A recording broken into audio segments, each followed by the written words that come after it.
ఇప్పుడు కవిత బీఆర్ఎస్ పార్టీలో ఉన్నారా? ఒకవేళ ఉంటే జరిగే దీక్షకు బీఆర్ఎస్ తరఫున వాళ్ళని కూడా పిలవచ్చు కదా BC నాయకులని.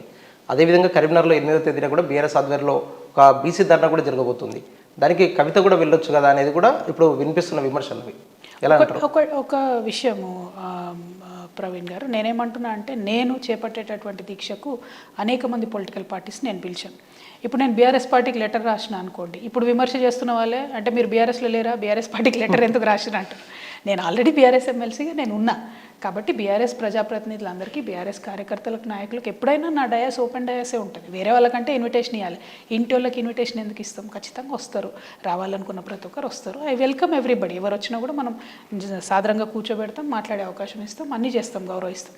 At the same time BRS నుండి ఇదివరకు ఇందిరా పార్క్లో పెట్టిన దీక్షలో కూడా కేవలం బీసీ ప్రజాప్రతినిధులని పెట్టినారు. నాకు ఇన్విటేషన్ అయితే లేదు, వెళ్ళలేదు. కరీంనగర్లో జరిగేటటువంటి దీక్షకు నాకు ఇన్విటేషన్ ఇస్తే 100% వెళ్తాను, అట్లేం లేదు.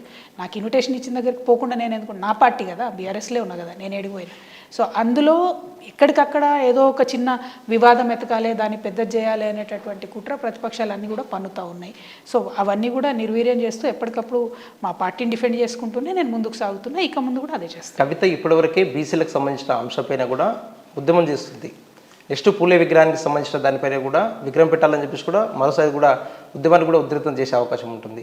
ఇలాంటి సమయంలో బీఆర్ఎస్ పార్టీతో కలిసి వెళ్తే ఇంకా కూడా చాలా వరకు మద్దతు ఉంటుంది కదా. అదేవిధంగా కవిత ఎప్పుడైతే బీఆర్ఎస్ పార్టీ అధినేతకు లేఖ రాసిందో, లేఖ రాసిన తర్వాత బీఆర్ఎస్ పార్టీకి సంబంధించిన ఎమ్మెల్యేలు కావచ్చు, ఎమ్మెల్సీలు కావచ్చు, పార్టీ నేతలు కూడా అందరూ కూడా కవితకు దూరంగా ఉంటున్నారని చెప్పేసి కూడా ఒక చర్చ జరుగుతుంది.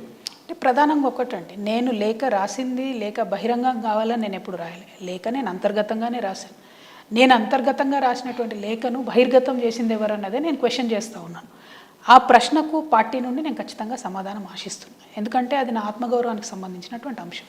కేసీఆర్ గారు మా పార్టీ నాయకుడితో పాటు మా నాన్నగారు కూడా, నేను మా నాన్నగారికి మా పార్టీ నాయకుడికి రాసినటువంటి ఉత్తరం బయట పెట్టేటటువంటి ధైర్యం ఎవరు చేస్తారు? చేసినటువంటి వాళ్ళని ఎందుకు పార్టీ శిక్షించదు? ఇది మాత్రమే నేను అడుగుతున్నాను, నాకు వేరే ప్రశ్నలు లేవు. అయితే లేఖలో ఉన్నటువంటి అంశాల మీద చర్చ నేను ఎప్పుడు కూడా పెట్టలేదు. ఎన్ని టీవీ ఛానళ్ళకి వెళ్ళినా ఎంతమంది అడిగినా నేను ఒకటే చెప్పాను, ఈ లేఖ అంతరంగంగా రాసింది, ఆ లేఖలో ఉన్న కంటెంట్స్ మీద నేను చర్చించదలుచుకోలేదని చెప్పాను. ఎప్పుడు కూడా చర్చించలేదు.